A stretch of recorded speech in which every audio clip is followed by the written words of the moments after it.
Hello, friends. If you're curious about the movie You Should Have Left, 2020, you're in the perfect place. Don't forget to give this video a quick like, it really helps us out. And if you're new here, hit subscribe to stay updated on all the latest movie deep dives. Let's jump right in. There's something immediately unsettling about a house that's too quiet, too still. Something about doors that close without a breeze, shadows that don't match their owners, and the way time starts to bend when you're not paying attention. You Should Have Left, directed by David Koepp and starring Kevin Bacon and Amanda Seyfried, is a psychological thriller that pulls you into exactly that kind of space, where nothing feels right and everything whispers a warning you can't quite hear until it's too late. Based on the novella by Daniel Kehlmann, the film doesn't scream horror at you. Instead, it creeps, lingers, and waits. And in its silence, it builds a sense of dread that sticks to your skin long after the credits roll. The story follows Theo Conroy, played with intense vulnerability by Kevin Bacon, a former banker with a dark past that never quite lets go of him. Theo is trying to move on from the mysterious death of his first wife, a tragedy that has left a cloud over his life and his marriage. Now remarried to Susanna, a successful actress played by Amanda Seyfried, Theo appears to have rebuilt something close to normal. They share a young daughter, Ella, and on the surface, life looks functional. But underneath, tension simmers. Susanna's career demands attention, Theo's past breeds jealousy, and Ella senses the cracks that neither parent wants to admit. In an effort to mend the frayed edges of their relationship, the family escapes to a modern, secluded house in the Welsh countryside. From the moment they arrive, the house feels wrong. The design is sleek and minimalist, but the air is heavy. Clocks don't keep time. Reflections don't always behave. Doors lead to nowhere. And the silence, so deep it hums, seems to listen. At first, Theo blames jet lag. Then stress. Then his own insecurities. But the house isn't just affecting him, it's watching him. And the deeper he explores its hallways, the more it seems to bend reality around him. The walls shift when he isn't looking. His watch stops working. Time moves forward and backward. Ella draws pictures of shadowy men. And Susanna begins keeping secrets that feel too familiar. The tension between Theo and Susanna tightens like a wire pulled taut. She's younger, confident, and distant. He's older, haunted, and paranoid. Their relationship becomes a ticking clock, and the house counts every second. One night, Theo discovers something on Susanna's phone that shatters what little trust remained. He confronts her, and she leaves in anger, taking a car into the village, planning to return the next day. But after she's gone, the house comes alive. Now alone with Ella, Theo descends deeper into the maze of the house, and of his mind. He finds journals written in his own hand, containing words he doesn't remember writing. He hears whispers behind walls. Doors slam without wind. Mirrors reflect versions of himself that seem off. And somewhere in the shifting geometry of the home, something waits for him. Something that knows the truth about what happened to his first wife. Something that wants him to remember. This isn't a haunted house story in the traditional sense. There are no jump scares, no ghosts with trailing sheets or obvious monsters. Instead, You Should Have Left leans into the terror of being alone with your guilt. Of being trapped in a space that knows you better than you know yourself. The house, sleek and cold, becomes a metaphor for Theo's own psyche, a place that looks perfect on the outside but is full of hallways that lead nowhere, of rooms that shrink and stretch with memory and regret. As Theo explores further, the boundaries between dream and reality begin to blur. He starts seeing Susanna in places she isn't supposed to be. Ella vanishes and reappears in impossible rooms. And Theo, once the grounded presence in his family, begins to lose his grip. The house doesn't just show him fear, it shows him truth. And the truth is something he's spent years trying to forget. The film builds toward a haunting revelation that redefines everything we thought we understood. That the house may not be haunted by something else, it may be haunted by Theo. That he, in his deepest self, may be the danger. That guilt, left unaddressed, can build walls more terrifying than any spirit. With its minimalist visuals, subtle performances, and an atmosphere that coils like fog, You Should Have Left crafts a thriller that doesn't rely on noise to make its impact. It chooses restraint. Shadows. The quiet horror of being confronted by yourself. Kevin Bacon's performance is central to this experience. He plays Theo not as a caricature of guilt, but as a man fraying at the edges, terrified that he deserves whatever is coming for him. Amanda Seyfried, as Susanna, adds complexity and ambiguity, keeping us unsure of how much to trust her, or how much Theo is twisting reality to suit his fears. The film's design is one of its most unnerving features. The house is bright and open by day, but always feels too clean, too orderly, like it's waiting. At night, its corridors grow unfamiliar. The lighting shifts just enough to make you question your sense of direction. And the architecture, modern and angular, becomes a trap Theo can't quite navigate, a puzzle with no solution. Clock imagery appears again and again. Time behaves like a fluid. Minutes pass like hours, and sometimes hours vanish entirely. The house refuses to follow the rules. Theo checks his watch, checks the clocks, checks the windows, and none of them agree. He wakes at night to scribbled writing, drawings, shadows, whispers. It's not clear when he started unraveling, or whether the house triggered it, or simply gave it permission to surface. In its final act, the film plunges Theo into the house's true heart, a place that reveals not just what happened in his past, but why he can never outrun it. The title, You Should Have Left, becomes a warning not just about the house, but about life. About staying too long in places you know are wrong. About ignoring signs. About burying guilt so deep that it becomes the walls around you. There are no easy answers in this story. No clear lines between good and evil.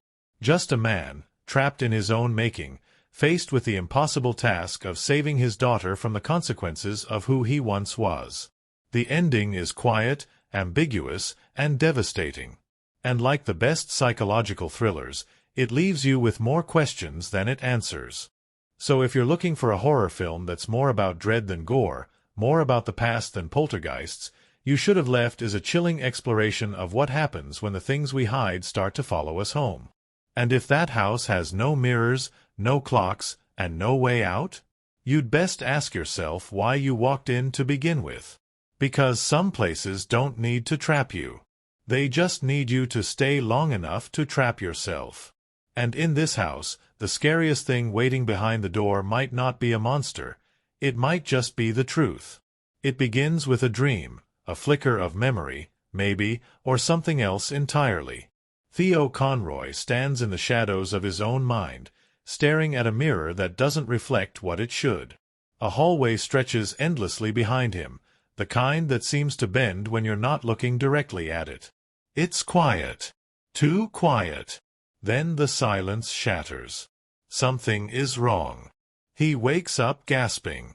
This is how You Should Have Left quietly lays its groundwork, not with a bang, but with a whisper. A whisper that slowly rises to a scream you can't quite locate. Theo, played by Kevin Bacon, is a man worn thin. His life looks functional. He's married to a younger, beautiful actress named Susanna, Amanda Seyfried, and they share a daughter, Ella, who lights up their world in small, precious moments. But beneath that domestic tranquility, something isn't sitting right. The cracks are small at first, almost invisible, but they're there. Theo is restless. Not the kind of restless that comes from boredom, but the kind that comes from knowing something isn't right and being unable to pinpoint it. He watches Susanna with quiet suspicion, at the way she guards her phone, the way she seems distant at times, the moments she disappears into work-related conversations that don't quite add up. He doesn't confront her, not yet. But the unease is constant. More than just marital tension, there's history weighing on Theo. The world hasn't forgotten the mysterious death of his first wife, nor has it forgiven him entirely. There are whispers, sideways glances. Strangers recognize him, sometimes with pity, sometimes with judgment. It's never spoken outright, but it lingers in the air around him like smoke. His first wife drowned in a bathtub, and though he was never convicted, the court of public opinion didn't let him walk away clean. Looking to reset, to escape, Theo suggests a trip, a quiet vacation away from the city, from the pressure, from whatever might be driving a wedge into his marriage. They decide on a modern home tucked into the remote Welsh countryside, a place Theo finds online. It looks perfect in the photos, sleek, private, minimalist. A place with clean lines and open spaces. Somewhere to breathe. When they arrive, the house feels strange from the start. It's massive, far bigger than they expected. Its design is peculiar. Geometry that doesn't quite make sense, hallways that seem too long for the house's footprint, ceilings that feel higher in some rooms than others. But it's beautiful. Cold, but beautiful. Theo tries to shake the sense that something is off. After all, they came here to heal. Ella explores with the curiosity of a child untouched by suspicion. She finds stairways and small rooms and writes little notes to the house ghost, playing along with her own imagination. But her drawings grow stranger. One includes a tall shadow standing behind Theo. Another shows a figure watching from behind a door. Susanna dismisses it. Kids will be kids. But Theo isn't so sure. He begins to notice things. Clocks that don't match. His watch stops at odd intervals. Doors that lead into walls. And mirrors that, occasionally, reflect something just slightly out of sync. At night, the house makes sounds it shouldn't. Creaks. Whispers. Footsteps in empty rooms. Theo explores, flashlight in hand, finding nothing, but feeling watched. The tension with Susanna reaches a peak one night when Theo confronts her about her phone, her texts, her absences. He's not accusatory, at least not overtly, but his questions are sharp, edged with jealousy and fear. She brushes him off, defends herself, but the damage is done. The next morning, she announces she's heading into the village, needs some space, and will return by nightfall. She never does. Left alone with Ella, Theo becomes more unsettled. He begins to explore the house with more intensity, desperate to make sense of its shifting architecture. He walks down a hallway and turns to find himself where he started. He walks through one door and ends up in a room that should be 2 floors above. Ella disappears and reappears in ways that make no logical sense. He starts writing in a journal that appears to already contain his handwriting. Pages filled with words he doesn't remember writing. Notes to himself. Warnings. He finds old photos in a drawer, images of himself or someone who looks just like him, living in the house before. The same rooms. The same furniture. Time seems to fold over itself in this place. He dreams, or maybe doesn't, of drowning, of being pulled under by unseen hands. Of a woman accusing him. Blaming him. Of water that fills the house, the hallways, the mirrors. Theo begins to fear that the house is more than haunted. That it isn't haunted at all. That it's alive. And that it wants him there. Or perhaps it needs him there. The phone lines go dead. The signal drops. Susanna is unreachable. Ella asks to leave, her innocence cracking under the weight of fear. And Theo, once the grounded center of the family, becomes a man chasing shadows, stumbling through the dark halls of both the house and his own past. Every door he opens brings him closer to a truth he's spent years avoiding. But the house knows. And it doesn't forget. The air in the house thickens like fog. As the days fold into each other, the line between waking and dreaming begins to dissolve for Theo. He's not sure if he's awake anymore. The walls are too quiet, and then too loud. Echoes of laughter, whispers, cries, they rattle in the floorboards, slither through vents, vanish before he can follow. Susanna hasn't returned. The house stretches in her absence, expanding its silence, waiting for something. waiting for him. Ella becomes Theo's anchor, her small voice and bright innocence holding him back from tipping entirely into madness. But even she begins to sense it, the wrongness of their surroundings, the strange shift in her father's behavior. One night, she asks, simply, "Why is the house so big when it's small outside?" It's not the question that shakes Theo, it's the clarity of it. Because he's noticed it too. He's measured the rooms. They don't add up. Time spirals. Theo wakes at night to shadows moving. He watches himself sleep from the doorway. He finds a staircase that wasn't there before, descending deep into the earth beneath the house. When he finally gathers the courage to explore it, he finds corridors that stretch endlessly, lit by old yellow bulbs that buzz with electricity. These halls feel ancient, but familiar. At the far end, a door. And behind that door, a mirror. In the mirror, a version of himself. Older. Or not. It smiles. Back in the upstairs part of the house, he discovers more pages in the journal, the one that now seems to write itself. The entries shift from observation to prophecy. She will not come back. You cannot leave. You brought this here. His hands tremble. He writes a line, flips the page, and it's already there, written.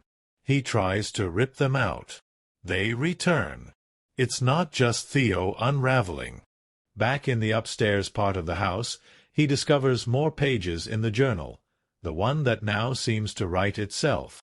The entries shift from observation to prophecy. She will not come back. You cannot leave.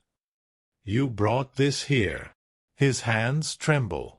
He writes a line, flips the page, and it's already there, written. He tries to rip them out. They return. It's not just Theo unraveling. The house is responding to him, feeding off him. Doors refuse to open or close. The staircase leads him to different levels each time. He leaves a room, turns, and walks back into it again. When he tries to escape with Ella, he discovers that every path leads them back to the front door. The outside world curls in on itself, endlessly rerouting them to the same place. Then comes the vision, blunt, merciless. A dream, perhaps. A memory. Water pours into the house, drowning the hallways. He sees himself dragging his first wife underwater, her face frozen in panic, not trust, not love. She dies not by accident. He remembers. He knows. And the house knew all along. It's not a place of redemption. It's a reckoning.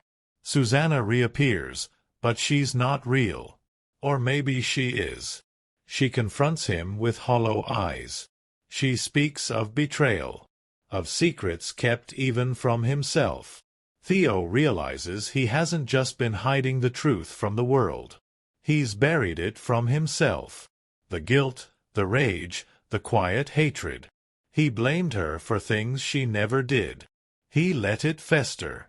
And the house, this impossible maze of memory and consequence, has been building its shape from that darkness. He turns to protect Ella. She's the only light left. He gathers her in his arms and runs, not away from the house, but deeper into it. They descend through endless levels, corridors looping back on themselves, doors that open to blank walls, windows that look into other rooms instead of outside. It's not a house. It's a prison made of thought and guilt and fear. In one final attempt to break the cycle, Theo finds the control room, or what feels like one. A strange chamber filled with levers and buttons and screens that flicker with scenes of the past. Scenes of him. Watching. Always watching. He sees the moment of his wife's death play on loop. He screams. He pleads. But nothing stops it. Ella begs to go home. And in that moment he knows. He can't leave. But she can. He walks her to the threshold, the front door that no longer leads to freedom for him, but still might for her. He kisses her forehead. Tells her to close her eyes. To run. and he watches as she steps into the daylight. The real daylight. The world outside. The door slams shut behind her. Alone now, the house grows silent again. Theo wanders through its halls. The lights dim. The journal writes no more. His reflection no longer smiles. He is home. And the house is satisfied. In You Should Have Left, the fear doesn't rise from monsters or demons lurking in corners. It comes from within. From thoughts unspoken, regrets buried too deep, and guilt that festers in silence. The characters in this story aren't caught in a haunted house in the traditional sense. They're caught in their own haunted minds. And each one brings their own weight, their own secrets, and their own subtle evolution that breathes life into this psychological maze. At the center of it all is Theo Conroy, played by Kevin Bacon in one of his most quietly tormented performances. Theo is a man trying to rebuild, to outrun a past that clings to him like smoke. His first wife's death looms over his life, not just because of how it ended, but because of everything that came before it. He was never convicted, but the stain never washed out. His guilt isn't theatrical. It's slow, corrosive, like water dripping against stone. He walks through his new life with eyes that never seem fully open, as if he's afraid to see what's in front of him, because it might remind him of what's behind. Theo's journey is internal. The house doesn't haunt him. It mirrors him. Every distorted hallway, every shifted wall, every reflection that doesn't behave is a piece of him breaking down. He wants to believe he's a victim of circumstance, that the world has misjudged him. But as the film unfolds, we begin to understand that his greatest fear isn't that people think he's guilty. It's that he might be. And that maybe, in some dark corner of his mind, he always knew. What makes Theo's character so compelling is the way his unraveling happens in whispers. He doesn't lose his mind in loud outbursts or violent breakdowns. He loses it slowly, with questions that go unanswered, with doubts that multiply in the silence. Kevin Bacon brings an eerie stillness to Theo, a man trying so hard to control his world that he can't see it slipping through his fingers. Every expression, every sigh, every tightening of his jaw says more than his words. There's a moment when Theo finds notes written in a journal in his own handwriting, words he doesn't remember writing. Instead of screaming, he stares, reads, waits. It's that restraint that makes him so watchable. Because we're not just witnessing a descent, we're being invited into it. Theo's relationship with Susanna reveals even more about his character. On paper, they have everything: a beautiful home, a daughter, careers, a seemingly intact marriage. But their dynamic tells a different story. Theo is older, more insecure, more controlling beneath his calm surface. He watches Susanna like a puzzle he can't solve. Not because she's mysterious, but because he's afraid she sees something in him that even he can't name. His jealousy doesn't flare with aggression, but it burns in his questions, his glances, the way he second-guesses her every move. It's not that she's done anything wrong, it's that he believes something must be wrong. And Susanna, played by Amanda Seyfried with sharp intelligence and subtle distance, is more than just the young wife. She's not a damsel, nor is she the villain in Theo's unraveling. She is, in many ways, the mirror that refuses to lie. Her role isn't to expose Theo's guilt directly, it's to force him to confront the truth by simply being herself. She's successful, young, and in control of her own life. And that independence unsettles Theo more than anything supernatural in the house. Susanna is complicated. She loves Theo, but she's tired. Tired of being watched, of being questioned, of tiptoeing around someone who seems to see betrayal in every glance. She hides things, not to deceive, but to preserve her space. A few text messages. A secret here or there. But in a marriage already infected by mistrust, even small secrets become landmines. Seyfried plays Susanna with a guarded softness, loving but aware. Aware that she's being pulled into something she doesn't fully understand. When she leaves the house mid-story, it's not a dramatic exit. It's a choice. A quiet escape from a man she realizes she can't save. Then there's Ella, their daughter. Young, observant, and surprisingly tuned in to the strangeness around her. She becomes the emotional anchor of the film, grounding both Theo and the audience. Through Ella, we see the innocence at stake. She's not just a child in danger. She's the line Theo cannot cross, the one person he must protect if there's to be any redemption. She represents everything that could be saved from the wreckage of his past. And that's what makes his relationship with her so powerful. Ella senses what's happening before the adults do. She draws pictures of the shadowy figure behind her father. She asks questions that cut through the fog. "Why do you always look so sad?" she says, not with judgment, but with pure childlike honesty. Her presence reveals Theo's vulnerability. Around her, he lets his guard down, not to lie, but to hide from himself. But even Ella can't shield him from what's coming. And when the house begins to close in, it's her safety that becomes his only focus. Ella's character isn't just there for tension or stakes. She's the voice of truth in a story built on denial. Her instincts are pure, unfiltered. She doesn't try to explain the house's shifting walls or the voices in the night. She just knows they're real. And through her, we see how deeply children can feel the cracks that adults try so hard to plaster over. The house itself, though not a traditional character, is one of the most expressive presences in the film. It reflects back whatever its inhabitants bring to it. For Theo, it becomes a maze of guilt. For Ella, it's a playground turned prison. For Susanna, it's an uncomfortable silence she can't quite name. The house bends reality, but only just enough to make you question it. It doesn't force its will. It lets its occupants walk into their own destruction. It's a manifestation of all that's unspoken, unresolved.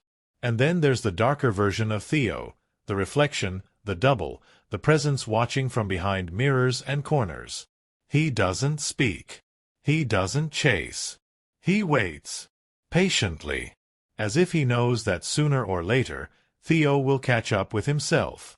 This figure is more than a ghost. He's the truth Theo buried, the version of himself that remembers what happened in the bathtub. The version who didn't just lose a wife, but who let her go.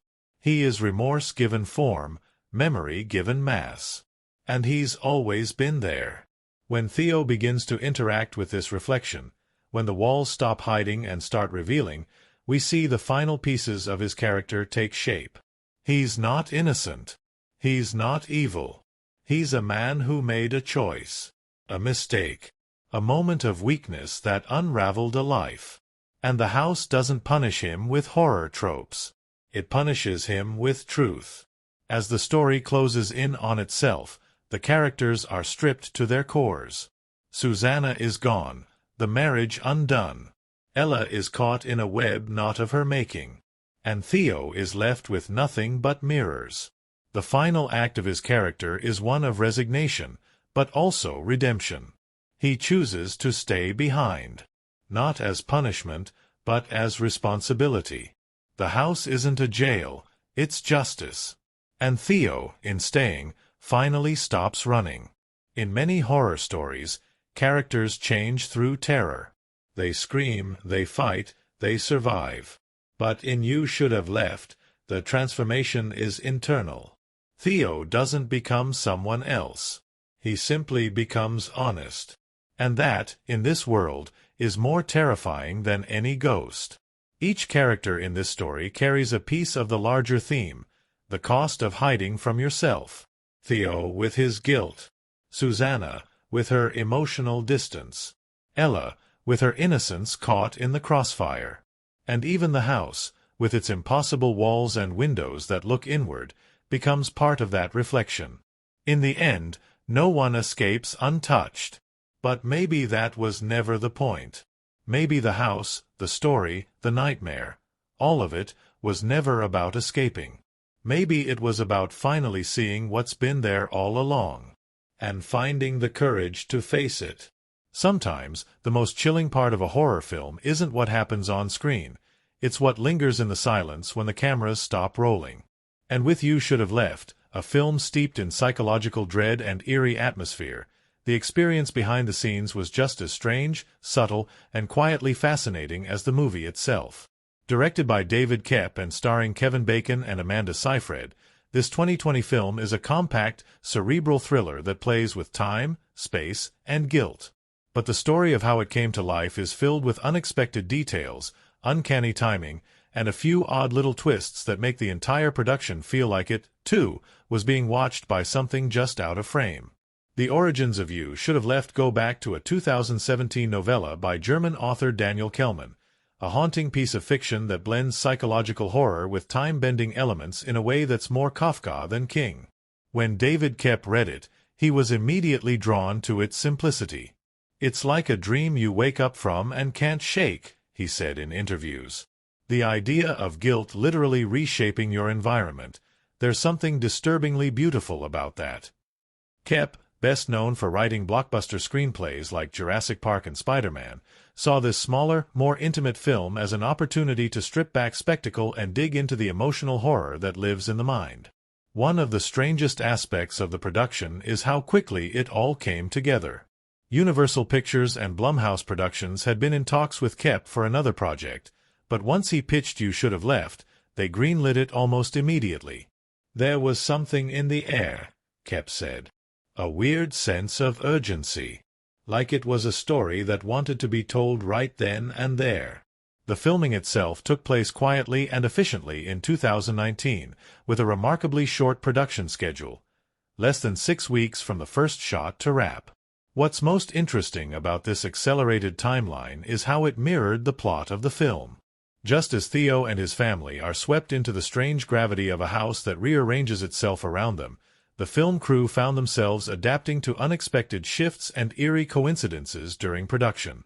The house itself, arguably the most important character in the story, was not a real structure, but a combination of several locations and meticulously designed sets. The exterior was shot in the Welsh countryside, while the interior was built on a soundstage, complete with movable walls and ceilings that could stretch or compress depending on the scene. Creating a house that felt wrong on purpose required unusual design choices. The production designer, Sophie Becher, worked closely with Koepp and the cinematographer to develop a layout that never quite made sense. Hallways led to nowhere. Rooms were just slightly too big or small. Doors appeared in places they shouldn't. "We wanted the audience to feel like something was off, even if they couldn't say why," Becher explained. And it worked. Even the cast got lost a few times on set, particularly in scenes where they had to navigate twisting staircases and overlapping corridors. "It messed with your head," said Amanda Seyfried. "Sometimes I'd walk into what I thought was the kitchen and end up back in the same hallway I'd started in." One particularly strange occurrence took place during the filming of a scene in which Theo descends into the basement, a claustrophobic sequence where the walls seem to close in on him. The set lights, rigged to dim and flicker in a controlled pattern, began misfiring, strobing randomly even when they weren't activated. The electrical team reset the system several times, but the glitch kept returning, only during that scene. Eventually, they had to shut down for the day. The following morning, everything worked fine without explanation. "It was the only day I really felt the house didn't want us there," joked Kevin Bacon. But others on set didn't laugh. One crew member quietly said it felt like someone, or something, had been watching. Kevin Bacon, no stranger to psychological thrillers, was deeply involved in shaping the tone of the film. He and Koepp had worked together years earlier on Stir of Echoes, and their creative partnership had a shorthand that allowed for deep, nuanced exploration of Theo's character. What's curious is how much of Bacon's performance came from improvisation. While the script was tight, many of Theo's muttered lines, his repeated phrases, and even his body language came organically. Bacon would often ask the cameras to keep rolling between takes, using that quiet time to sink deeper into Theo's unraveling mind. Some of those in-between moments made it into the final cut, lending a raw authenticity to scenes that feel almost too real. Amanda Seyfried, too, brought unexpected depth to her character. Originally, Susanna was written to be more passive, a background figure in Theo's descent. But Seyfried pushed for subtle strength, giving Susanna an emotional independence that reframed their entire dynamic. During a rehearsal, she suggested a line change that shifted the power of a scene. Theo accuses her of hiding something, and instead of responding defensively, she simply walks away. Koepp loved it. That single moment added layers to her character's silence. She wasn't afraid. She was done explaining herself. One eerie coincidence that got the crew talking was the timing of the shoot in relation to the global events that followed. The film wrapped just before the COVID-19 pandemic began spreading worldwide. As lockdowns started and people found themselves trapped in their homes, rewatching the film took on a new resonance. The themes of isolation, of being confined in a place that reflects your worst fears, suddenly felt prophetic. Audiences and even crew members admitted that watching the film in 2020 felt different than when they'd made it. It was no longer just a psychological thriller. It was a mirror. The film's release was unconventional, too. Originally planned for a theatrical run, the pandemic shifted it to an early on-demand release in June 2020. And that's where it found its eerie second life. Viewers stuck at home found themselves watching a story about being stuck at home, and the parallels weren't lost on anyone. Reviewers described the film as a quiet scream, and it became a modest success in the digital market, drawing viewers looking for something more cerebral, more disquieting than loud. There were other small, strange things that happened during production. Costume racks that fell with no one near them, background noise caught on sound equipment that wasn't audible in real life, shadows appearing in footage that had to be digitally erased in post. Nothing major. Nothing that shut down the set. But enough to make people joke about the house being real. Enough to make them watch their backs. One of the more fascinating post-production details involved the film's sound design. The team layered the house's ambience with low-frequency tones that changed depending on Theo's emotional state. You don't notice it consciously, but your body does. When Theo starts to question his reality, a low hum begins beneath the scene. When he's afraid, the pitch rises subtly. It creates a physical reaction in the viewer without any jump scare or obvious music cue. Koepp wanted the audience to feel disoriented, just like Theo. And it works. Even the mirrors used in the film were specially designed. Most horror films use fake glass or camera tricks to avoid reflections revealing the crew. But in this film, the mirrors were real, and they were everywhere. The cinematographer and camera team had to devise incredibly complex setups to shoot scenes without being seen in the reflection. Sometimes, actors had to deliver entire scenes to their own reflection while pretending they were talking to someone else. Bacon, who has done plenty of technical acting in his career, called those scenes the strangest I've ever done, and said, "You feel like you're being watched even when you're alone." And then there's the door. In the house, there's a door that leads nowhere. It's locked. It hums. Theo finds it early on and spends the film trying to figure out what's behind it. In the real-life set, that door led to a blank wall. But what's odd is that crew members started reporting hearing noises from behind it, whispers, shuffling. The sound team dismissed it as echoes from the adjacent stage. But one day, the door swung open during a take. No one had touched it. The scene was a rehearsal, no cameras rolling. When they tried to recreate the moment, it wouldn't budge. No one could explain it. They locked it permanently after that. So much of You Should Have Left is about the unseen, the things we can't quite name. And maybe that's what makes these behind-the-scenes facts so strange, not because they're dramatic, but because they feel like echoes of the film itself. The blurring of reality and fiction. The subtle shifting of what we think we know. A mirror that reflects too much. A door that opens once and never again. By the time the film was finished, the cast and crew spoke of it less like a horror film and more like a meditation on guilt. A puzzle box made of fear and silence. A dream they weren't sure they had fully woken up from. And maybe that's the most unusual fact of all. That even after they left, part of them stayed behind. And maybe, just maybe, that house is still waiting. In You Should Have Left, not every scream is heard. Not every fear is named. And not every horror is monstrous. Instead, what David Koepp crafts in this quietly harrowing psychological thriller is an atmosphere thick with dread, where reality bends and guilt echoes louder than any ghost could. From a critical standpoint, it's a film that divides audiences, but not because it lacks substance. Rather, it challenges expectations. It refuses to play by the traditional horror rulebook. Instead of jump scares and blood, it offers silence, shadows, and rooms that rearrange themselves around the psychology of the man at the center of it all. And in doing so, it becomes something rare, a horror film that lives in your head long after it ends. At its core, You Should Have Left is about perception, how we see ourselves versus who we really are. That theme drives every major event in the film, and each one unfolds with a slow, deliberate rhythm that asks the viewer not to look harder, but to look inward. When critics first approached the film upon its release in 2020, many found themselves surprised. Expecting a haunted house narrative in the traditional sense, they were instead met with a story that cared more about emotional space than architectural spooks.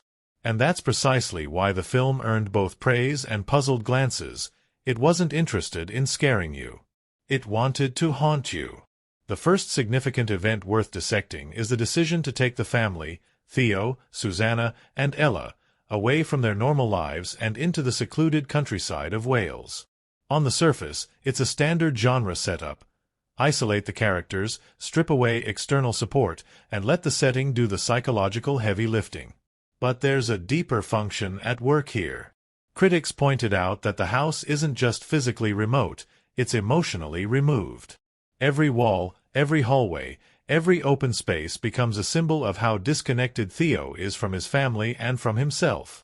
That disconnection becomes the real horror. The house doesn't merely isolate him, it reveals him. This relocation isn't just narrative convenience. It's a thematic necessity. From a storytelling perspective, the gradual shift in the house's behavior serves as a mirror for Theo's mental unraveling. One of the earliest signs, his watch not matching the house clocks, could easily be brushed off. But it's in that small, almost imperceptible moment that the film begins its descent. Critics appreciated how the film resisted the urge to over-explain its supernatural elements.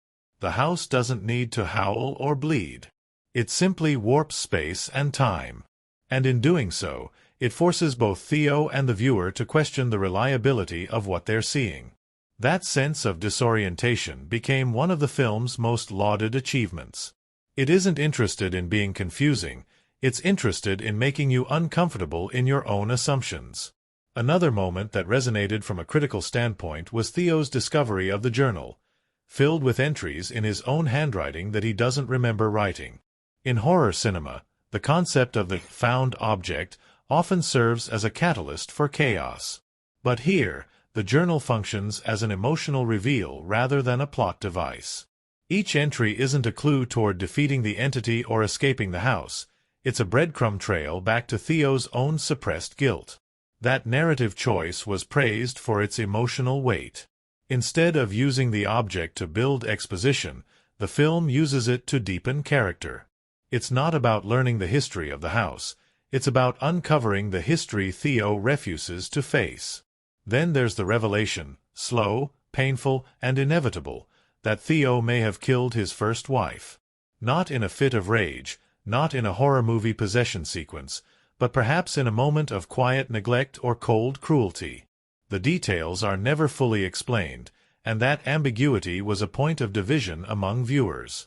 Some critics found it frustrating, wanting more clarity. Others saw it as a strength, an acknowledgement that guilt doesn't always come with a clean narrative. Sometimes, we don't remember what we did because we don't want to. And in a film about psychological distortion, that vagueness becomes its own kind of truth.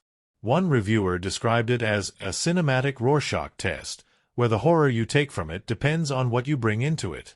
The decision to have Susanna leave midway through the film also drew critical attention. Amanda Seyfried's character isn't killed off, nor is she consumed by the house.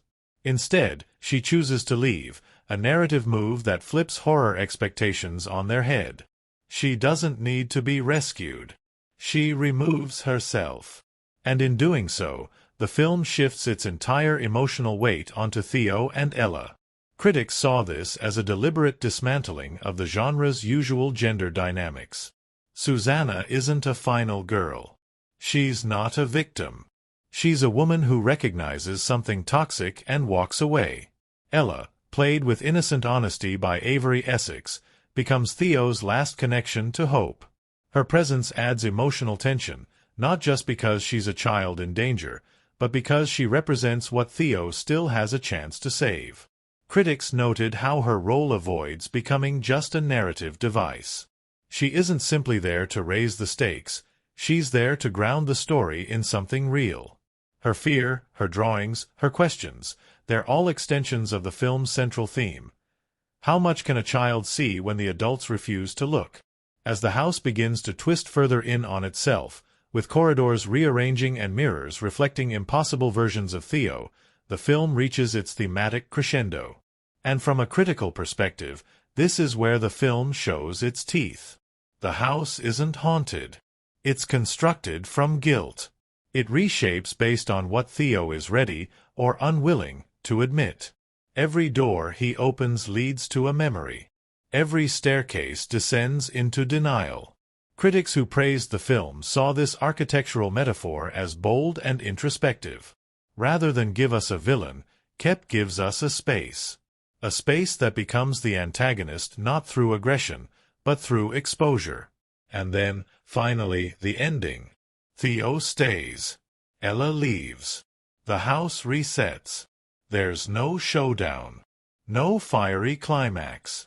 Just a man, alone, facing what he's done. It's a deeply non-traditional conclusion, and it was one of the film's most polarizing moments. Some viewers were waiting for a twist, one last revelation, a rug pull. Instead, they got silence. Resolution not through escape, but through accountability. From a critical lens, this decision reinforces the film's emotional integrity. It never wanted to trick you. It wanted you to sit with it, to think, to wonder if, given the same guilt, the same past, you'd make the same choice. The film's reception reflects this thematic weight. While some casual viewers expected a more straightforward horror experience, many critics highlighted its psychological ambition. It wasn't universally acclaimed, but where it connected deeply. It sparked conversation about guilt, about responsibility, about the ways we build prisons out of our own memories. And in that space between love and fear, silence and confession, You Should Have Left found its voice. Ultimately, the film's most significant achievement is its refusal to give easy answers. It trusts the viewer to engage, to feel, and to interpret. Every event, from the flickering lights to the final moment at the doorway, is designed not to scare you in the moment, but to stay with you long after. To haunt not your bedroom at night, but your thoughts when you're alone. In a genre often dominated by spectacle, You Should Have Left chose something harder. It chose honesty. And for those willing to listen, it whispered truths no scream could ever reach. Sometimes a film is built not just from a screenplay and a cast, but from the quiet alchemy of timing, instinct, and that odd electricity you can feel on a set when something strange but right is happening. You Should Have Left may appear to be a quiet, cerebral horror story on the surface, but behind the scenes, the production was alive with a kind of quiet intensity, a process marked by speed, eerie coincidences, and a commitment to making the house, time, and silence into living characters. What followed was a production experience as hauntingly complex as the film itself, filled with unexpected turns, subtle storytelling tricks, and moments where fiction and reality almost seemed to blur. From the outset, director David Koepp approached the film with a deeply personal vision. Having adapted Daniel Kehlmann's novella, Koepp was less interested in crafting a traditional haunted house movie and more invested in the kind of story that builds dread slowly, like fog rolling into a valley. It's about what we bring with us, Koepp said of the concept. Our guilt. Our regrets. The house just reflects it. And so, the production needed to reflect that same subtle unease, not just visually, but emotionally. Every scene. Every frame. Every quiet breath. Filming began in 2019, mostly on location in the remote countryside of Wales, with interiors constructed on soundstages in London. What's fascinating is how quickly it all came together. With a lean budget from Blumhouse Productions and Universal Pictures backing a limited theatrical plan, the film had to shoot fast, just over a month from first shot to wrap. It was a pace that mirrored the surreal momentum of the script.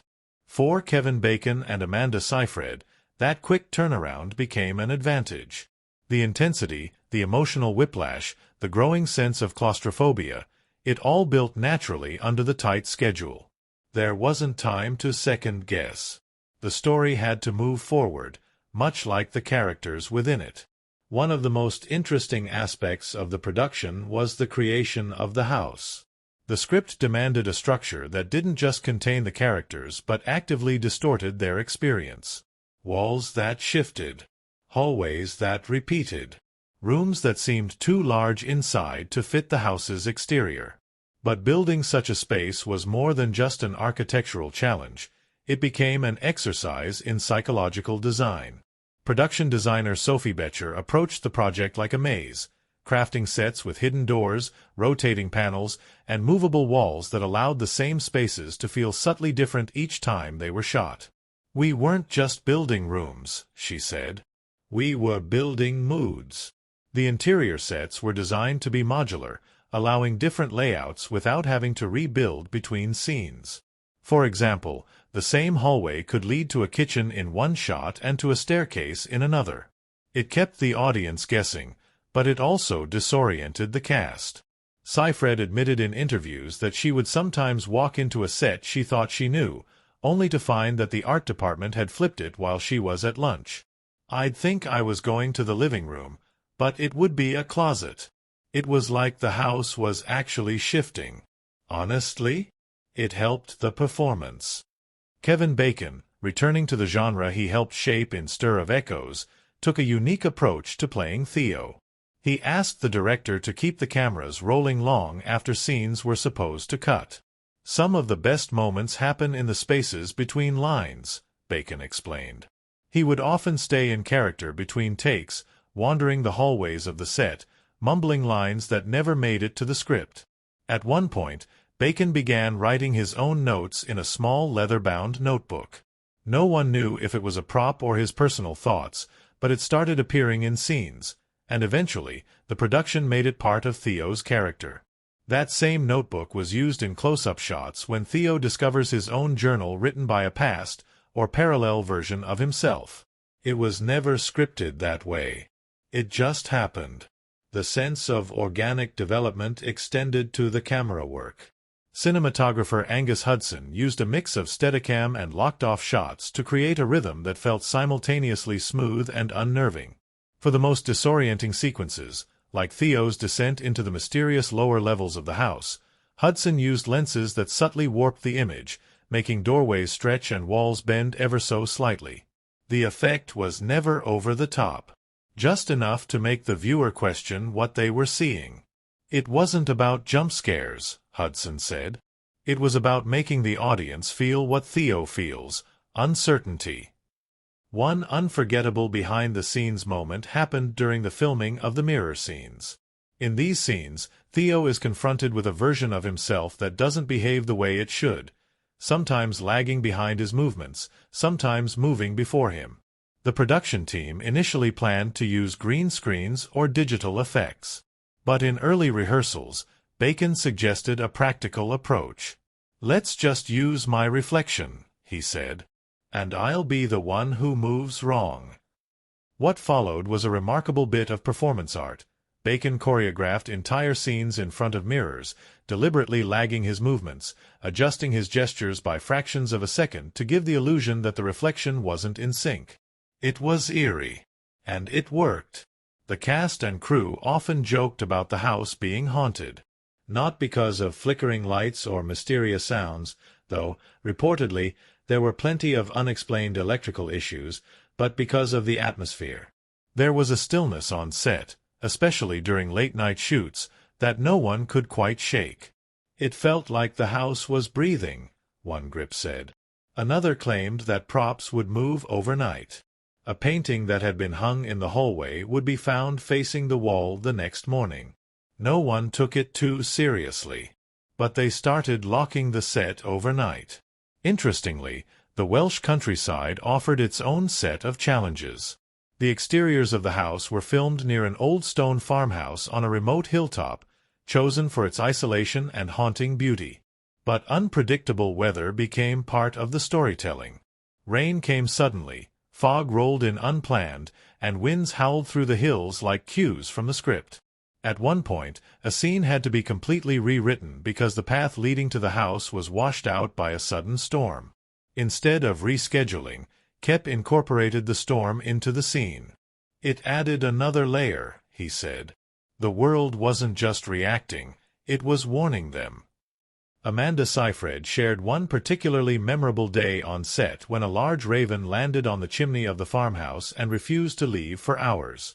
Every time they called action, the raven let out a piercing cry. The crew eventually gave up on asking it to leave. It became part of the scene, Seyfried said. At that point, we figured the house had cast it. Post-production brought its own curiosities. Editor Derek Ambrosi worked closely with Koepp to create a narrative flow that allowed time to bend without confusing the audience. One of the techniques they used was visual looping, subtly repeating frames at the start and end of certain cuts to make it feel like moments were repeating. You might not notice it on first watch, but scenes feel slightly déjà vu-esque. It's not just because of the plot, it's built into the rhythm of the editing itself. The film's sound design also carried hidden layers. In scenes where Theo walks alone through the house, barely audible whispers are embedded in the background mix. They're not meant to be heard clearly, just felt. Sound editor Daniel Kehlmann revealed that they recorded members of the crew whispering lines from the script, regrets, confessions, even apologies. These were then layered into the ambient soundscape. It's the house talking, Kehlmann said. Not out loud, but enough to make your skin crawl. The film's release strategy was also shaped by circumstances no one could have predicted. Originally slated for a theatrical run, the COVID-19 pandemic forced Universal and Blumhouse to pivot to a digital release in June 2020. That might have seemed like a loss at first, but it turned out to be oddly appropriate. Audiences stuck in their homes, isolated from loved ones, began watching a film about isolation, guilt, and being trapped inside a house that knows too much. The parallels were uncanny. Koepp later said, "We didn't plan it that way." But in a strange sense, the timing gave the film a second life. And that's perhaps the most haunting part of all. A film about a man trapped in a house built from his own regrets, released into a world where people were trapped in their own homes, facing their own silence. The line between fiction and reality blurred. Just as Theo was forced to confront his own darkness, viewers found themselves staring into their own reflections, wondering what, exactly, they were seeing. In the end, You Should Have Left was more than a psychological thriller. It was a quiet experiment in emotion, in perspective, and in space. Its production wasn't grand. And maybe, if you listen closely, the house is still whispering. In You Should Have Left, the most unforgettable character is not Theo, Susanna, or even the ghostly reflection in the mirror. It's the house. A modern angular structure nestled in the quiet hills of the Welsh countryside, the house is as much a living presence as any person in the film. Cold, calculating, and uncomfortably perfect, it doesn't merely serve as the backdrop to the psychological unraveling, it is the unraveling. From the first time we lay eyes on it, the setting begins speaking in the quiet language of shadows, geometry, and silence. And as the film unfolds, the house becomes a prism through which the entire story bends, both literally and emotionally. Unlike the stereotypical haunted mansion of creaky wood and dusty chandeliers, the house in this story is sleek, minimalist, and architectural. At first glance, it might belong on the cover of an architecture magazine. Its sharp lines, polished concrete floors, and panoramic windows make it seem like a luxury retreat, somewhere to exhale, to let go. But that's the trick. The more beautiful the house appears, the more unsettling it becomes. It's not just unfamiliar. It's too unfamiliar. It's precise, but lifeless. Open, yet suffocating. And the film uses that contradiction to quietly corrode the comfort it pretends to offer. Cinematographer Angus Hudson leaned into this contradiction with deliberate care. From the first interior shots, the camera doesn't simply photograph the house, it interrogates it. Long, still shots hold on hallways just a beat too long. Reflections last longer than they should. Mirrors show angles that feel slightly off, but not obviously wrong. This technique creates a kind of visual unease that creeps in rather than shouts. Viewers might not even know why they feel uncomfortable in a given scene, only that something doesn't line up. That's the brilliance of the visual storytelling. It builds dread not by showing, but by withholding. Lighting plays an equally important role. Natural light is allowed to flood in through massive windows during the day, making the house appear serene, even healing. But the light doesn't soften anything, it sharpens it. It reflects off the pristine floors and walls like a blade, casting sterile shadows that don't belong. At night, the house becomes cavernous. Darkness pools in corners. Shadows stretch too long. And the minimal lighting design, often relying on a single lamp or the cold glow of Theo's phone, isolates characters in small islands of light, emphasizing their vulnerability. There's never a moment where the house feels warm. It's either empty or watching. The setting outside the house is no less calculated. The Welsh hills roll endlessly in every direction, blanketed in mist and dotted with jagged rocks. It's beautiful, but isolating. There's no road noise. No neighbors. Just wind. That wind, captured so subtly in the film's sound design, becomes a recurring element. Sometimes whistling faintly, sometimes howling, but always present, as if the hills themselves are whispering secrets the characters can't hear. The absence of human life makes the house feel like a stage cut off from the world, a place where time has slipped loose from the rest of reality. That sense of temporal distortion is one of the film's most chilling tricks. As the story progresses, the layout of the house changes in subtle ways. Doors appear where there were none. Hallways become longer. Staircases lead to places they shouldn't. But the cinematography doesn't draw attention to these changes. It treats them as normal, which is somehow even more disturbing. The camera glides through spaces that feel familiar and foreign all at once, forcing viewers to question their own memory. Did that room always look like that? Was that door always there? The film turns its audience into participants in Theo's unraveling, using spatial uncertainty to mimic the effects of guilt, denial, and paranoia. One of the most effective visual motifs is repetition. Theo walks the same hallway multiple times and ends up somewhere new. He descends a staircase, only to find himself back at the top. The film plays with this idea through subtle match cuts and scene transitions that loop, creating a sense of déjà vu. It's a clever way of showing the house's influence without relying on special effects.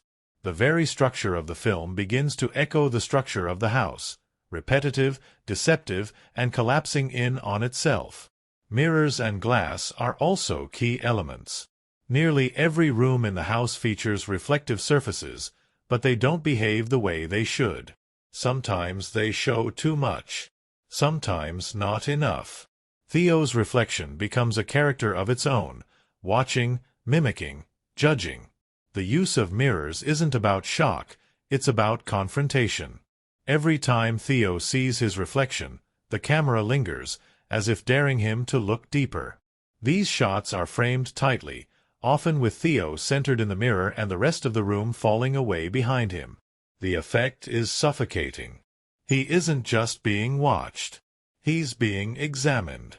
And then there's the sound, or, more accurately, the lack of it. Much of the film is scored with ambient tones rather than music. Composer Jeff Zanelli created a sonic palette that feels like breathing in a dark room, soft, slow, and unnerving.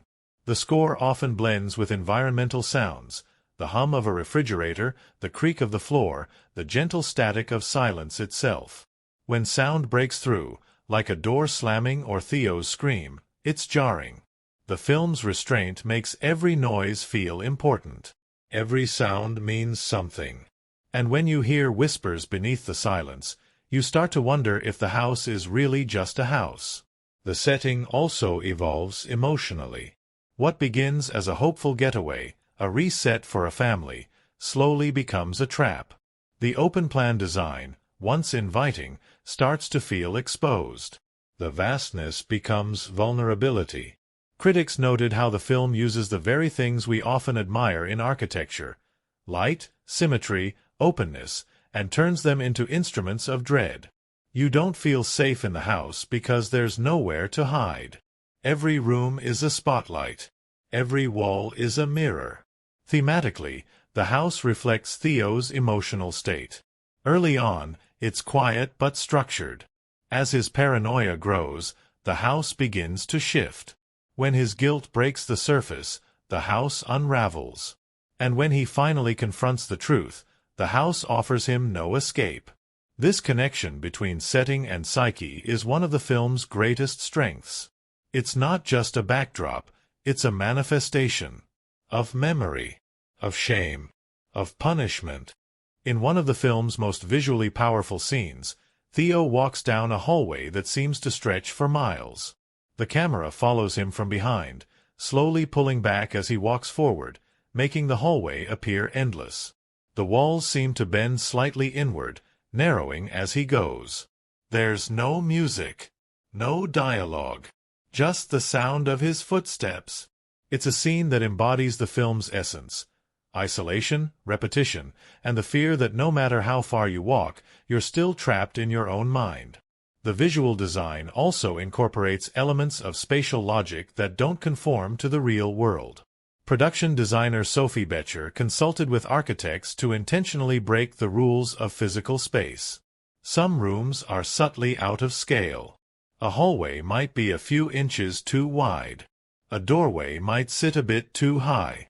These tiny distortions aren't noticed consciously, but they create a subconscious discomfort. The human brain expects symmetry. When it doesn't get it, it feels wrong, even if it can't say why. By the final act, the house transforms completely. It becomes a labyrinth. Theo runs through corridors that double back on themselves.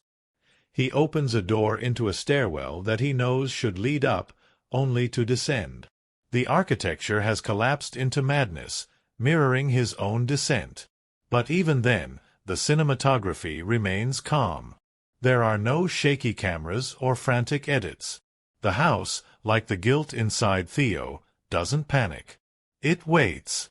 And that's what makes the setting so powerful. It's not scary because it jumps out at you. It's scary because it understands you. Because it adapts. Because it reflects. Because it knows your secrets before you do. The house is quiet, but not empty. Clean, but not pure. Still, but never asleep. In the final moments, as Theo stands alone and Ella escapes into the daylight, the house closes in. It doesn't collapse. It doesn't explode. It simply continues, waiting for the next soul to wander in carrying too much of themselves. The final shots, still, distant, cold, remind us that the setting was never just a place. It was a memory, a judgment, a mirror. And if you listen closely, if you pay attention to the lines of the walls and the hush of the halls, you'll hear it whispering the same question to every person who enters. Are you ready to see yourself? Because in You Should Have Left, the house always sees you first. Behind the sterile walls and sleek glass surfaces of You Should Have Left lies a production story that, much like the film itself, is full of quiet surprises, psychological layers, and an eerie sense of timing that almost felt destined. For a film that exists in the realm of the cerebral and the supernatural, its creation was rooted in something far more grounded. An intimate team, a remote location, and a group of artists committed to building tension through stillness rather than spectacle. But that didn't mean it was short on unexpected moments, strange coincidences, and a few challenges that would make even a minimalist thriller feel like it had a mind of its own. It all started with director David Koepp's fascination with Daniel Kehlmann's novella. The idea of guilt shaping physical space struck him as uniquely cinematic, even though the original story unfolds more internally. "It's not a ghost story in the traditional sense," Koepp said in interviews. "It's about being haunted by yourself." He took that idea and built a screenplay around it, tailoring the role of Theo specifically for Kevin Bacon, with whom he had worked previously on Stir of Echoes. Their creative partnership was one of the earliest and most crucial elements behind the film's atmosphere, rooted in trust, shared instincts, and a mutual understanding of what it means to let fear creep in slowly. From the moment production began, it was clear this wouldn't be a typical shoot. The cast was small, the budget was modest by Hollywood standards, and the filming schedule was tight. But that intimacy allowed for a closeness that shaped every performance, every frame. With fewer people on set, the actors and crew bonded quickly. Amanda Seyfried, who played Susanna, often described the shoot as feeling like theater.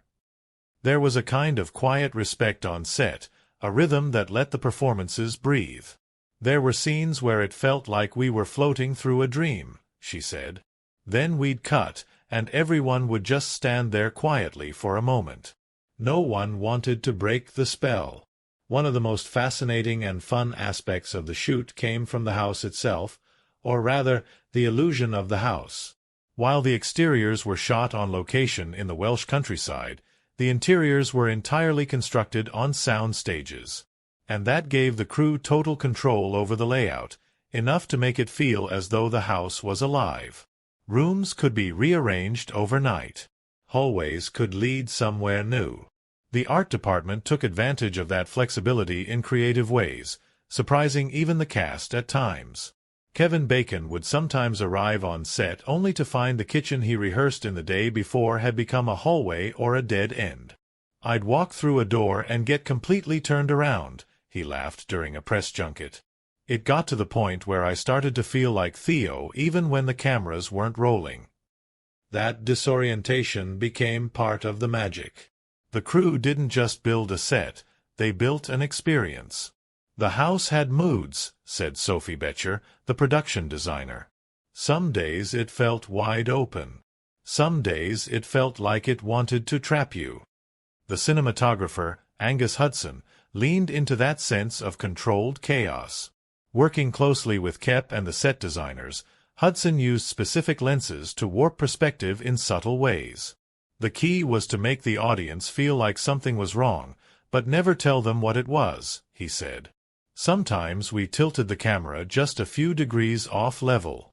Sometimes we used wide lenses in tight spaces. You might not notice it consciously, but your brain does." That eerie sensation was further enhanced by the lighting design. Instead of building a dramatic contrast between light and dark, the team aimed for an even, naturalistic light that became unsettling precisely because it felt so clinical. "You expect horror films to be shadowy," Hudson explained. "But what if everything's visible and still feels wrong?" This approach created a kind of visual honesty. There were no tricks, no visual sleight of hand. The terror had to come from within. One of the most memorable stories from the set involved a mirror. Specifically, a scene where Theo confronts his own reflection, only to realize it isn't following him as it should. While the plan was to use digital effects to manipulate the reflection, Bacon suggested doing it live. "I'll move slower," he said. "I'll delay my reactions." And he did. For take after take, he trained himself to lag behind by milliseconds, making it look as though the mirror had a mind of its own. The effect was so convincing that even the crew began glancing at mirrors on set with suspicion. "We started checking our own reflections during breaks," Seyfried joked, "just to make sure they were still doing what they were supposed to." But not everything was so smoothly executed. The rural Welsh setting, while visually stunning, presented plenty of challenges. The weather was wildly unpredictable. One moment, sunshine would pour over the hills. The next, fog would roll in thick enough to hide entire buildings. One moment, sunshine would pour over the hills. The next, fog would roll in thick enough to hide entire buildings. We had scenes where visibility dropped to almost zero in 10 minutes, Koepp recalled. But instead of fighting it, we embraced it. That fog found its way into several key scenes, adding an extra layer of disorientation and atmosphere that no lighting trick could match. Then there were the noises. Remote filming often means quiet, but in this case, it meant too quiet. The silence on location was so profound that even the smallest sounds, a door creak, a shoe scuff, echoed through the hills and into the audio equipment. The sound team began capturing these ambient noises and discovered something peculiar. In the dead quiet, microphones were picking up faint rhythmic tapping sounds. No one could identify their source. They tried switching locations, changing equipment, even inspecting the electrical wiring on set. Nothing. Eventually, the sounds were chalked up to environmental interference, but some crew members weren't so sure. "I'm not saying the house was haunted," one grip said, "but I started talking to it. Just in case." Between takes, the atmosphere remained unusually focused. There were laughs, of course. Amanda Seyfried became the unofficial morale booster on set, often cracking jokes between the more intense scenes. Kevin Bacon, ever the professional, kept a calm presence but wasn't above improvising lines or surprising the crew with unexpected gestures. In one unscripted moment, he delivered an entire monologue to his own reflection, then leaned in and whispered, "I forgive you," completely ad-libbed. Koepp loved it so much, he rewrote the surrounding scene to give it room to breathe. Despite the heavy tone of the film, there was a real sense of camaraderie among the cast and crew. Because of the small team and contained environment, everyone ate meals together, rehearsed together, even explored the nearby hills on off days. They shared ghost stories at night, debated whether the house was manipulating the characters or if Theo was manipulating himself. That blend of fiction and reality became a recurring theme not just in the film, but in their conversations. Post-production brought its own share of behind-the-scenes insights. Editor Derek Ambrosi worked in close collaboration with Koepp to maintain the film's dreamy, unstable tone. "We tried cutting it like a traditional thriller at first," Ambrosi said. "But it felt wrong. Too clean. Too linear. So they started breaking continuity on purpose, cutting from day to night without explanation, rearranging sequences slightly to create unease. It was less about telling a story," he added, "and more about building a mood." Sound mixing was equally meticulous. The team designed layers of audio that most viewers would never consciously notice. Subsonic rumbles, reversed breathing, distant murmurs folded into the score. Composer Jeff Zanelli created musical cues that mimicked natural sounds, blurring the line between score and environment. "Is that a cello or a wind chime?" Koepp would ask during playback. "Exactly," Zanelli would grin. One last surprising anecdote came from the film's release. Originally intended for a theatrical debut, You Should Have Left was quietly dropped onto digital platforms in mid-2020 due to the global pandemic. No red carpets. No press tour. Just a whisper in the streaming world. But somehow, that soft release fit the film's nature perfectly. Audiences discovered it late at night, watched it alone, often in their own homes, mirroring the film's setting. Reviews came in describing it as eerie, meditative, unsettling in ways that were hard to articulate. And the crew, watching from afar, smiled. The house had done its job. Looking back, the making of You Should Have Left was like stepping into the very story it told. Controlled. Quiet. Tense in the best way. A space where guilt, memory, and fear were explored not with spectacle, but with stillness. It was never about what you saw. It was always about what stayed with you after. And for those who worked on it, the house never quite let them go. In You Should Have Left, every hallway leads inward. Every door that opens points back at the soul of the man standing in front of it. It isn't just a story about a haunted house, it's a story about a haunted man. David Koepp's minimalist psychological thriller peels back the layers of horror to reveal something rawer, quieter, and more unsettling than ghosts or demons. It reveals guilt, shame, denial, and the terrifying recognition of self. And through that lens, the film explores a web of interwoven themes, each reinforced by recurring symbols and narrative patterns that echo through every shadowed room and flickering light. The central theme, undeniable from the opening moments, is guilt. But this isn't guilt as a concept or a plot device. It's guilt as a physical force. The house, that sleek and sterile structure where most of the film unfolds, doesn't just symbolize guilt, it reacts to it. It shapes itself around Theo Conroy, molding space and time in response to his inner world. As he carries the unspoken weight of his past, the house bends in subtle, maddening ways. The geometry doesn't add up. The reflections don't behave. Time loops and fragments. And as his guilt sharpens, so does the disorientation. It's a chilling metaphor. That guilt, when buried long enough, doesn't die. It builds its own prison. Theo's guilt centers on the death of his first wife, which hovers over the story like fog. Though the exact details are obscured, it becomes clear through the film's dreamlike unraveling that her death was not as accidental as he wants to believe. The theme becomes not just about past guilt but about the refusal to face it. Theo has buried the truth so deep that it has begun to manifest in his surroundings. He tells himself and others that he was acquitted, that he was wrongly accused.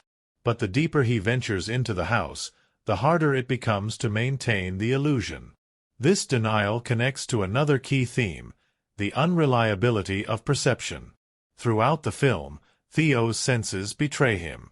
Clocks don't agree with each other. His watch becomes useless. Hallways loop. Reflections lie. The more he tries to assert control, the less he understands the space around him. The house distorts not because it's inherently evil, but because it is responding to a fractured psyche. This isn't a place possessed by a ghost, it's a place designed to hold a mirror up to the brokenness of its occupant. The viewer is drawn into this distortion as well. Scenes begin to blur between dream and reality. What happened and what is imagined become impossible to separate. This isn't just suspense, it's symbolic. We, like Theo, are being asked, what do we believe? And why?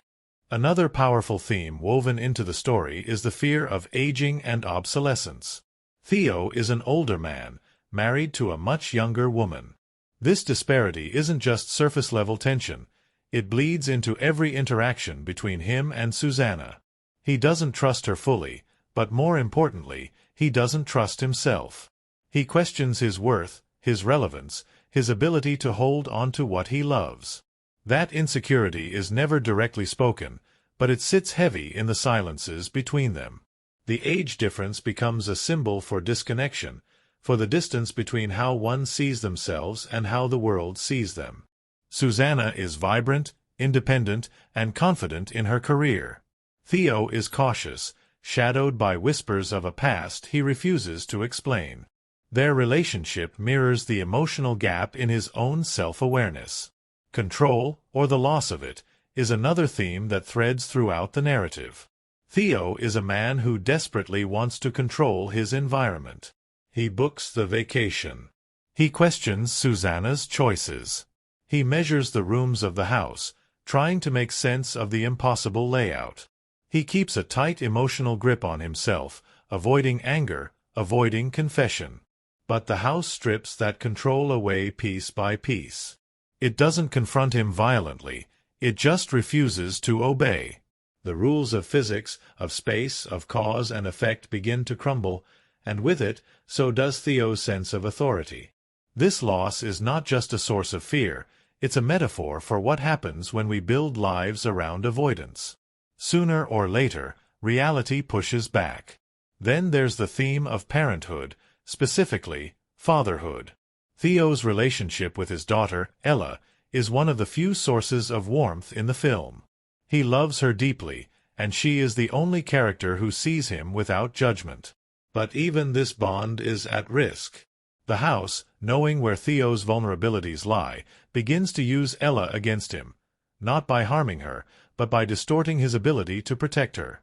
She vanishes from rooms, appears in impossible places, draws images of shadowy figures. She, too, begins to slip from his grasp. And through this, the film asks a quietly devastating question. Can a man who hasn't faced his own demons truly protect anyone else? The symbolism in You Should Have Left is rich but understated. The house itself, with its ultramodern design and perfect symmetry, symbolizes the facade of order. It looks clean. It looks functional. But it is hollow, cold, unwelcoming. It's a physical embodiment of Theo's carefully curated self-image, one that hides decay beneath polished surfaces.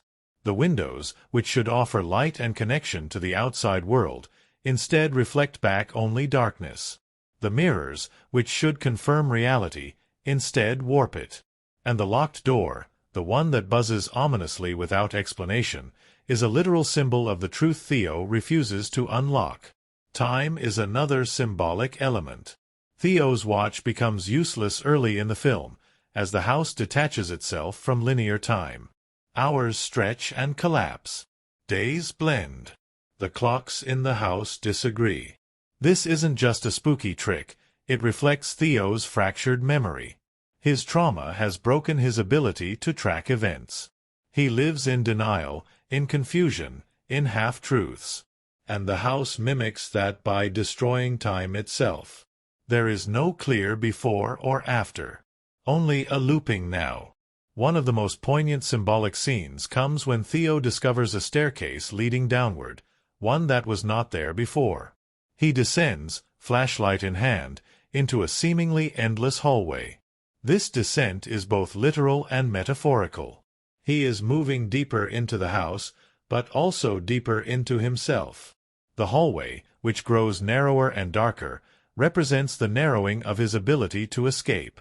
It is a tunnel of reckoning. And at the end of it, he finds a version of himself. A reflection. A doppelganger.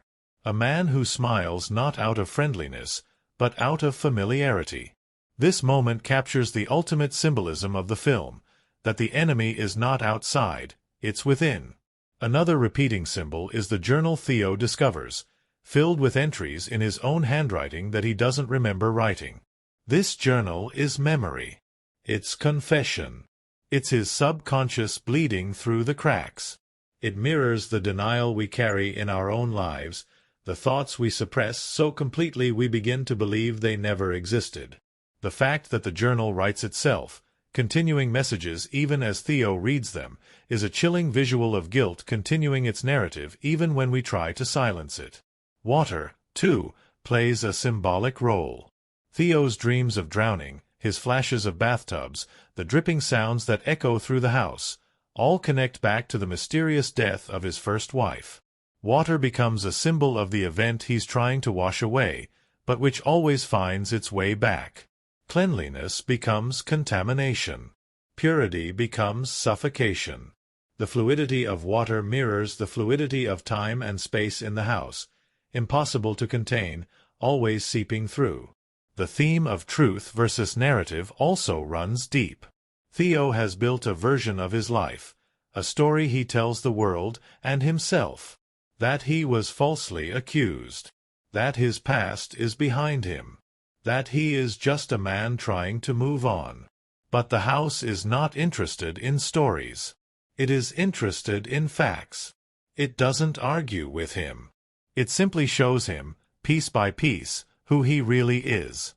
And when the reflection stops mimicking him, when it becomes its own entity, that's when the last lie dies. In the final act, when Theo chooses to stay behind and let Ella go, the themes crystallize. It's not a grand sacrifice. It's not a redemption arc in the traditional sense. It's an acceptance. He cannot undo what he did. He cannot pretend it didn't happen. And so he stops running. He chooses to stay in the house that he built, not with bricks, but with denial. And by doing so, he finally gives his daughter a chance to live without inheriting his prison. The film closes without explosions or exorcisms. Just silence. Just Theo and the house. And in that stillness, the themes reach their resolution. Guilt must be faced. Denial has a cost. The past never stays buried.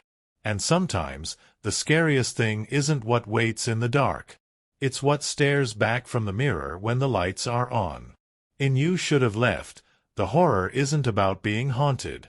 It's about finally looking at what haunts you and realizing it has your face. In the world of horror cinema, some films try to overwhelm you. Others, like You Should Have Left, choose instead to quietly trap you, emotionally, mentally, and visually. And that effect doesn't come by accident. It's the result of a carefully woven network of filmmaking techniques, each designed not to shout, but to whisper something unnerving just beneath the surface. The film, directed by David Koepp, may run a lean 90 minutes, but every frame, every sound, and every edit is doing invisible work. It draws the viewer in not with spectacle, but with sensation.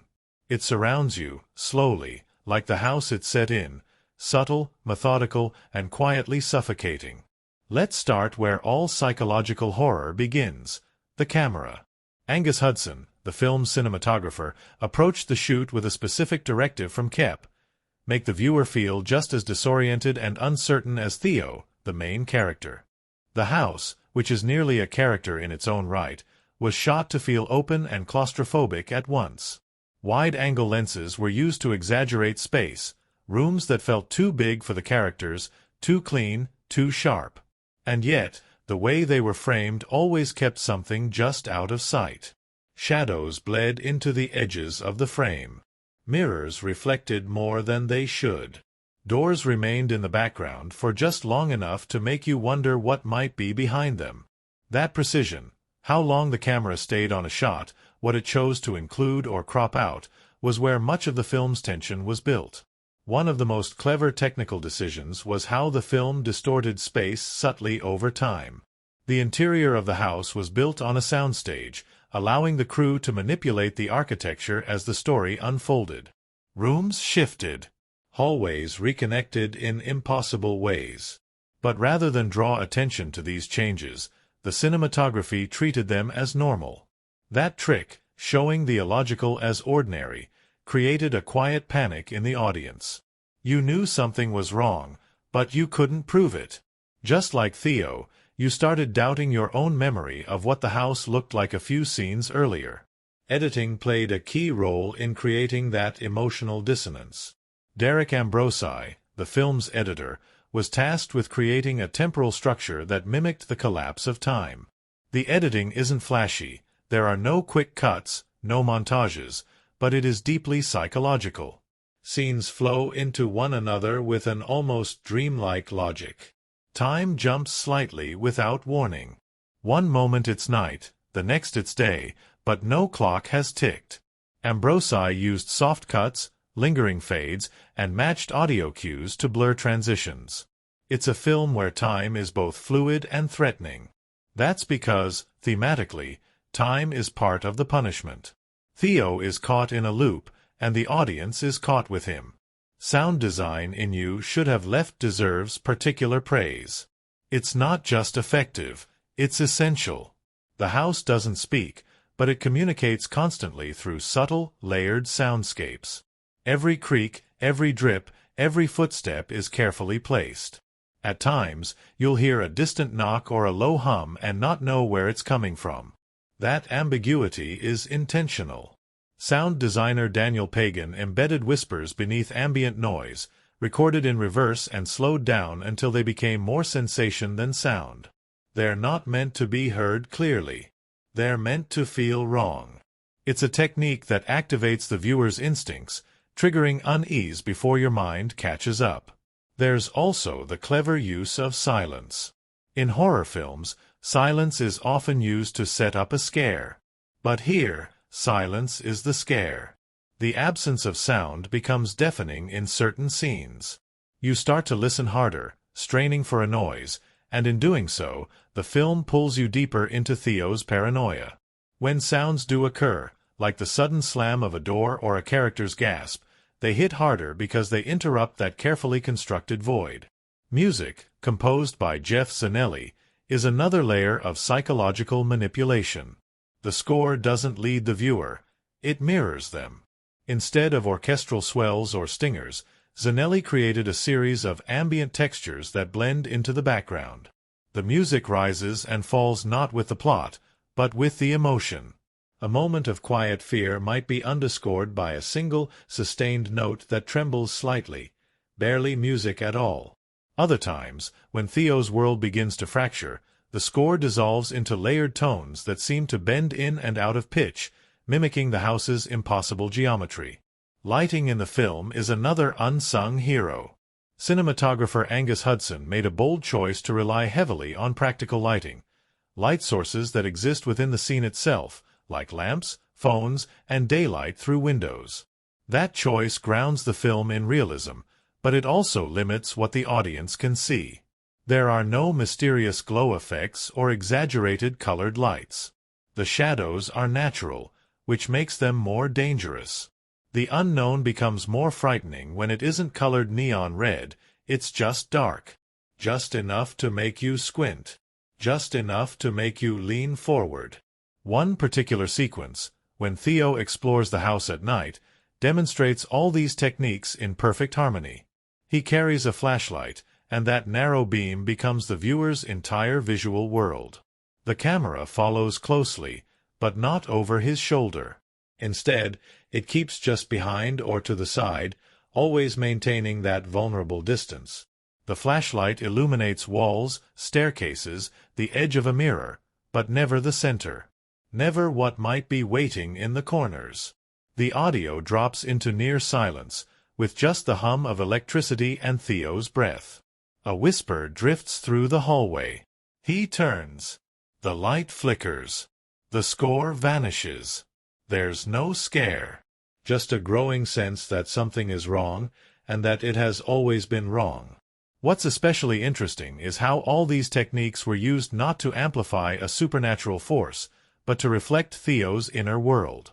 This isn't a haunted house story in the traditional sense, it's a character study.